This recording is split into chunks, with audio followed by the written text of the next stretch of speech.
दुनिया को अब उम्मीद जगी है कि गाजा में अब युद्ध विराम हो जाएगा और एक बार फिर गाजा में शांति आ जाएगी। मीडिया रिपोर्ट्स के मुताबिक हमास और इजराइल दोनों ही युद्ध विराम के लिए राजी हो गए हैं।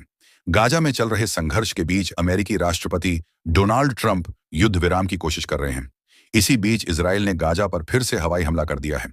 इस खबर ने एक बार फिर संदेह पैदा कर दिया है कि क्या वाकई में हमास और इजराइल के बीच युद्ध विराम होगा या फिर यह महज एक नाटक है। दरअसल अल जज़ीरा की रिपोर्ट के अनुसार एक बार फिर इजरायली हमले में कम से कम 70 फिलिस्तीनी नागरिक मारे गए। मारे गए नागरिकों में मासूम बच्चे भी शामिल हैं। दरअसल ट्रंप हमास इजराइल के बीच चल रहे युद्ध को रोकने का प्रयास कर रहे हैं।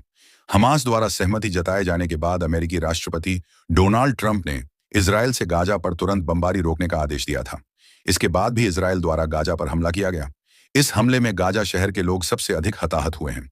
अल जज़ीरा के रिपोर्ट के अनुसार स्वास्थ्य अधिकारियों ने पुष्टि की है कि वहां 45 लोगों की जान चली गई। हाल के हफ्तों में इजरायली हमलों ने 10 लाख से अधिक गाजावासियों को प्रभावित किया है। इजराइल द्वारा किए गए हमले के कारण गाजावासियों को यह इलाका छोड़कर दक्षिणी गाजा की ओर जाने के लिए मजबूर होना पड़ा। इजरायली सेना ने दक्षिणी गाजा में एक विस्थापन शिविर अल मवाशी पर भी हमले किए।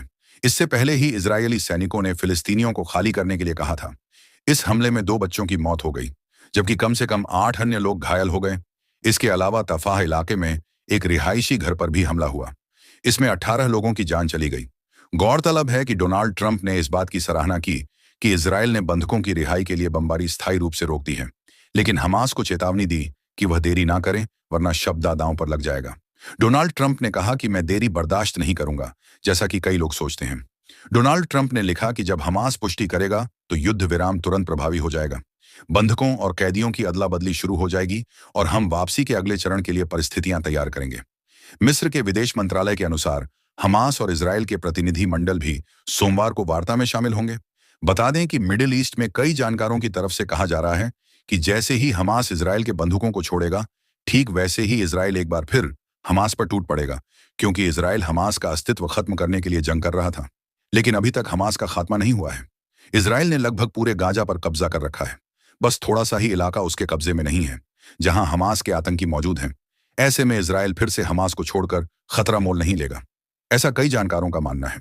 हालांकि अब देखना यह होगा कि डोनाल्ड ट्रंप के प्रयासों से क्या गाजा में वाकई शांति स्थापित होती है, या फिर डोनाल्ड ट्रंप भी नोबेल पीस प्राइज के लिए कुछ दिनों के लिए गाजा में शांति स्थापित करने की बात कर रहे हैं।